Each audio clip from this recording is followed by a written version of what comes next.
Welcome to Daksh academy Lado YouTube channel. बच्चों, हमने previous year paper की जो सीरीज स्टार्ट की हुई है उसी में आज हमारी नेक्स्ट क्लास होगी। बच्चों, अगर क्वेश्चन आप साथ साथ निकाल के देखते हो तो उसके दो बेनिफिट आपको मिलते हैं। एक तो आपके नोट्स प्रिपेयर हो जाते हैं, दूसरा बच्चों आपको आपकी तैयारी कैसी है उसके बारे में पता चलता है, और जो शॉर्ट ट्रिक्स हम आपको सिखाते हैं आप उन पर अच्छी मास्टरी कर पाओगे, जिससे एग्जाम में आपको बहुत बेनिफिट होगा। बच्चों याद रखिएगा, without practice math is blind.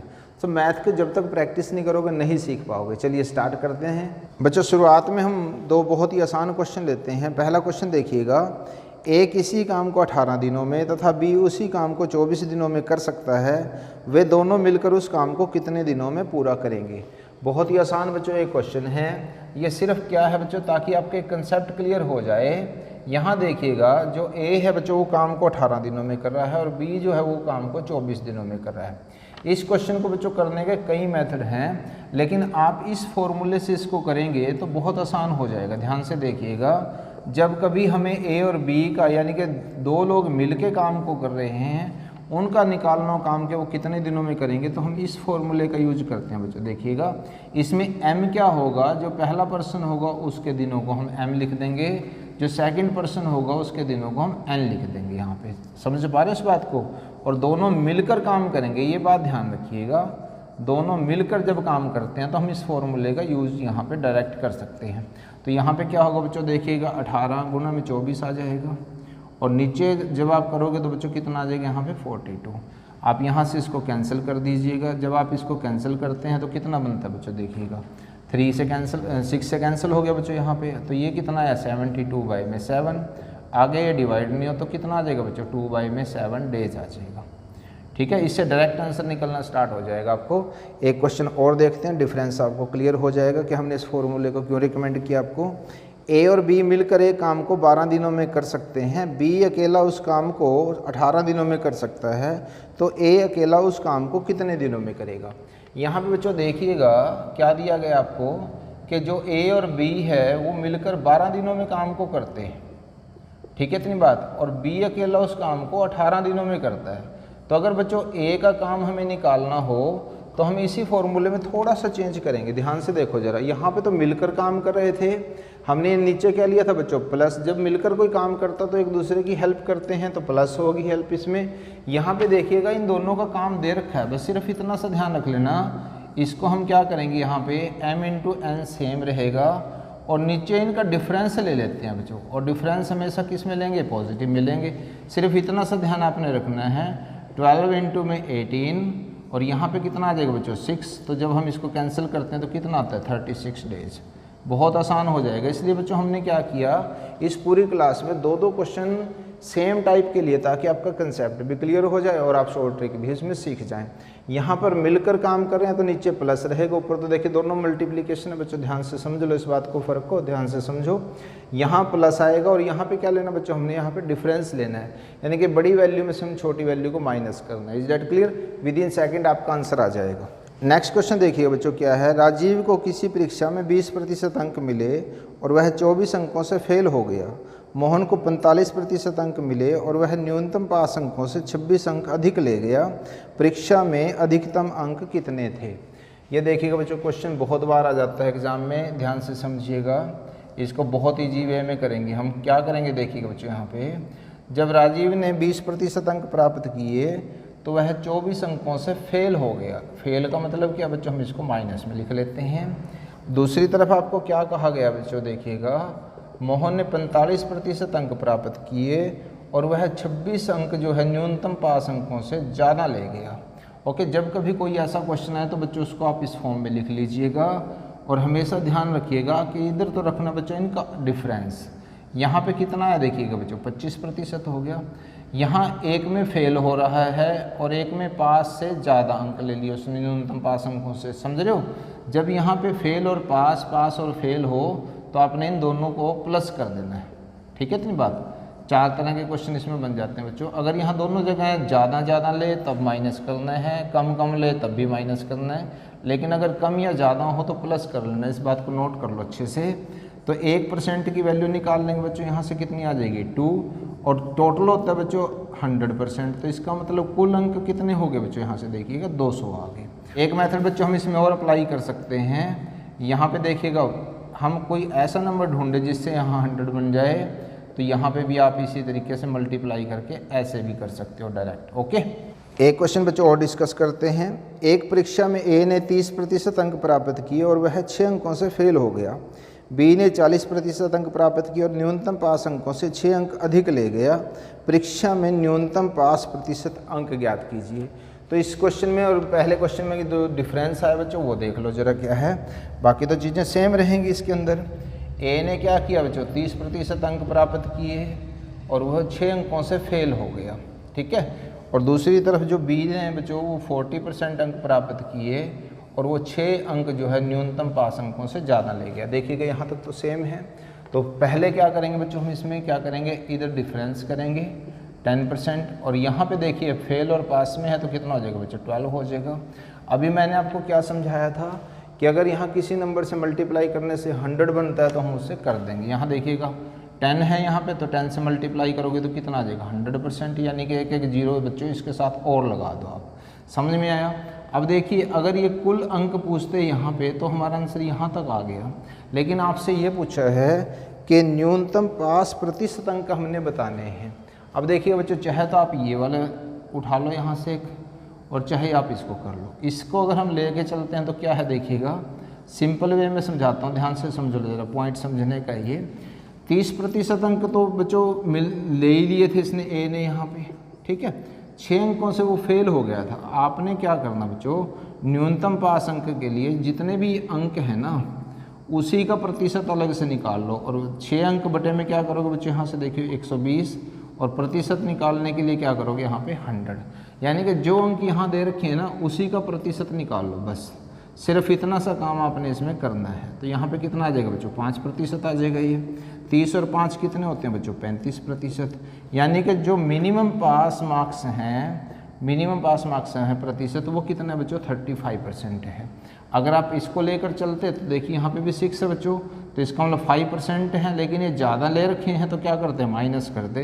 तो 40 में से अगर 5 माइनस करोगे तब भी 35 आपका आंसर आ जाएगा। नेक्स्ट क्वेश्चन देखते हैं बच्चों। देखिएगा 1240 रुपये ए बी व सी के बीच में इस प्रकार वितरित किए जाते हैं कि ए बी के भागों का अनुपात 6:5 तथा बी व सी के भागों का अनुपात 10:9 है, तो सी का भाग ज्ञात कीजिएगा।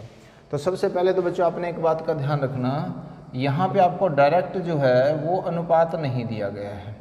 आपको क्या कहा गया, जो ए और बी का अनुपात है वो 6:5 है, जो बी और सी का अनुपात है वो बच्चों 10:9 है। तो आप क्या कर सकते हो बच्चों, यहाँ पे देखिएगा सेम यहाँ पे खाली जगह पड़ी है तो ये कॉपी करके यहाँ पे ऐसे लिख दो, यानी कि यहाँ पे क्या आएगा बच्चों 5 आएगा। जिस लाइन में खाली जगह है उसी जैसा आप आगे भी लिखते चले जाओ। उसके बाद आपने क्या करना बच्चों, इनको आपस में मल्टीप्लाई करना है इस तरह से, ठीक है ना। तो यहाँ से कितना आ गया देखो बच्चों 45। अगर ये कैंसिल हो सकता है तो हम इसको कैंसिल भी कर सकते हैं। ये 5 पे कैंसिल हो जाएगा, कितना आ जाएगा बच्चों 12 आ जाएगा। ये कितना आ जाएगा 10, और ये कितना हो जाएगा बच्चों 9 हो जाएगा। समझ पा रहे हो इस बात को। तो जब आप इनको प्लस करते हैं तो बच्चों कितना बनता है 31, और आपने बांटना कितना है 1240। तो आप यहाँ से 1 यूनिट की वैल्यू निकालो, और 1 यूनिट की वैल्यू कितनी बनती है बच्चों, यहाँ से देखिएगा 40 बनती है। अब आपने क्या करना बच्चों, देखिएगा a का निकालना तो 40 से और 12 को मल्टीप्लाई कर दो तो कितना बनता है 480। इसी तरह से यहाँ से कितना आएगा 400, और यहाँ से कितना आएगा 360। लेकिन आपसे क्वेश्चन में सिर्फ सी का पूछा गया, इसलिए 360 जो है वो आपका आंसर हो जाएगा। ओके, आई होप समझ में आ रही होंगी चीज़ें। नेक्स्ट क्वेश्चन और देखते हैं बच्चों। ए की आय का 5%, बी की आय के 15% के बराबर है तथा बी की आय का 10% सी के आय के 20% के बराबर है। यदि सी की आय 4000 रुपये हो तो तीनों की कुल आय क्या होगी। अब देखिएगा बच्चों इसमें चेंज क्या किया गया है, इसमें डायरेक्ट आपको रेशो ना देकर आपको ये बोल दिया कि जो ए का 5% है वो बी के 15% के बराबर है। समझ पा रहे इस बात को। तो हम क्या करेंगे, यहाँ से a बाय में b लेकर आएंगे बच्चों, ठीक है। तो 15 बाय में 5 कैंसिल करने के बाद कितना है बच्चों, देखिएगा ये 3:1 हो गया, ठीक है। और दूसरे पोर्शन में क्या क्या रखा है बच्चों, आपको देखिएगा b का 10% जो है वो c के 20% के बराबर है। आप डायरेक्ट यहीं पे भी कैंसिल कर सकते हो। तो b बाय में c क्या आएगा बच्चों 2 बाय में 1, यानी कि 2:1 आ गई। ओके, तो अब देखिएगा जैसे हमने फर्स्ट क्वेश्चन में किया था इसमें, तो उसी तरह से अभी यहाँ पे करेंगे। तो A/B और रेशो C, हम इनका यहाँ पे अनुपात निकालते हैं, तो ये 3/1 आ जाएगा और ये 2/1 होगा। ठीक है, तो सेम वही चीज़ बच्चों यहाँ पे भी अप्लाई करेंगे। ठीक, 2 यहाँ आ जाएगा और 1 को हम यहाँ लिख देंगे। उसके बाद हमने यहाँ पे क्या करना बच्चों, देखिएगा इनको मल्टीप्लाई करके लिख देना बस यहाँ पे। तो ये टोटल कितना बना बच्चों, 9 बना है। अब क्वेश्चन में आपको क्या कहा गया, देखिएगा जो C की वैल्यू है बच्चों वो दे रखी है 4000। ठीक है, C की वैल्यू कितनी दे रखी है बच्चों, 4000, और उसके रेशो में कितना बच्चों, 1 है। तो इसका मतलब 1 यूनिट किसके बराबर होगा बच्चों, देखिएगा 4000 के बराबर होगा। और आपसे ये पूछा गया कि कुल आय क्या है। कुल आय का मतलब क्या है, इन सभी का प्लस करेंगे हम। तो यहाँ से क्या करेंगे, तो 9 किसके इक्वल हो जाएगा बच्चों, देखिएगा 36,000 के इक्वल आ जाएगा यहाँ से 9 की वैल्यू। तो कुल आय कितनी हो जाएगी, 36,000 हो जाएगी। इज दैट क्लियर, समझ पा रहे हो। इनका अलग अलग वैल्यू निकाल के भी हम इसमें प्लस कर सकते हैं। नेक्स्ट क्वेश्चन बच्चों और देखते हैं। किसी धन का साधारण ब्याज की एक विशेष दर से 3 वर्ष का मिश्र धन 2300 रुपये तथा 5 वर्ष का मिश्र धन 2500 रुपये है, तो मूलधन कितना होगा। देखिएगा बच्चों, ध्यान से समझिएगा इस क्वेश्चन को। आपको ये कहा गया है, देखिए मूलधन तो सेम ही रहेगा बच्चों। एक तरफ आपको दे रखा है 5 साल का साधारण ब्याज, और वो कितने के इक्वल दे रखा है बच्चों, 2500 रुपये के इक्वल दे रखा है। और दूसरा आपको ये दे रखा है अभी 3 साल का साधारण ब्याज, अगर हम उसमें प्लस करें तो वो मिश्र धन आपको दे रखा है 2300 रुपये। समझ पा रहे हो इस बात को। तो यहाँ से देखिएगा बच्चों क्या है, माइनस कर देते हैं, कैंसिल हो गया। तो 2 साल का जो साधारण ब्याज होगा वो किसके बराबर आया बच्चों, यहाँ से 200 के बराबर आया, क्योंकि साधारण ब्याज सभी सालों के लिए एक जैसा रहता है। तो ये 1 वर्ष का साधारण ब्याज आ जाएगा आपके पास, वो कितना आ जाएगा बच्चों, 100 रुपीज़। ठीक है, आपसे क्या पूछा गया, मूलधन को निकालना हमने। यहाँ देखिएगा जो ये 2300 है, इसमें 3 साल का ब्याज शामिल है, तो हम यहाँ से 3 साल का ब्याज आसानी से निकाल सकते हैं। कितना हो जाएगा बच्चों, 300। तो मूलधन कितना बनेगा बच्चों, देखिएगा मिश्र धन कितना है 2300, उसमें से 300 को कर दो माइनस, तो कितना आ गया बच्चों, ये 2000 रुपये आ गया मूलधन।